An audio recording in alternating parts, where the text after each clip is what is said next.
இயேசு கிறிஸ்துவின் இனிய நாமத்தில் அன்பின் வாழ்த்துக்கள். இந்த நாளுக்குரிய கர்த்தருடைய வார்த்தை 18ஆம் சங்கீதம் 3ஆம் வசனம். துதிக்கு பாத்திரராகிய கர்த்தரை நோக்கி கூப்பிடுவேன், அதனால் என் சத்துருக்களுக்கு நீங்களாகி ரட்சிக்கப்படுவேன். கர்த்தருக்குள் பிரியமானவர்களே, ஒவ்வொரு நாளும் 24 மணி நேரத்தில் சில மணித்துளிகள் தேவனோடு தனித்திருக்கும் நேரத்தை நீங்கள் உண்டாக்கி கொள்ள வேண்டும்.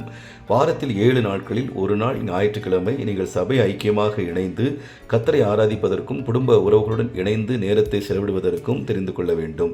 இவ்விதமாக நீங்கள் உங்கள் அன்றாட வாழ்வை அமைத்துக் கொள்ளும்போது உங்கள் வாழ்வில் கர்த்தருடைய செயல்களை அனுதினமும் உங்களால் பார்க்க முடியும்.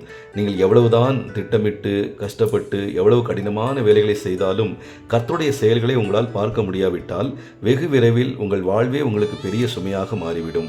வாழ்வில் விரக்தி வரும், நிறைய போராட்டங்களை சந்தித்து சீக்கிரத்தில் களைத்து போய்விடுவீர்கள்.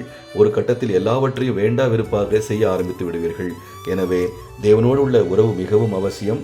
அதை அனுதினமும் செய்யுங்கள். கர்த்தர் தாமே உங்களை ஆசீர்வதிப்பாராக.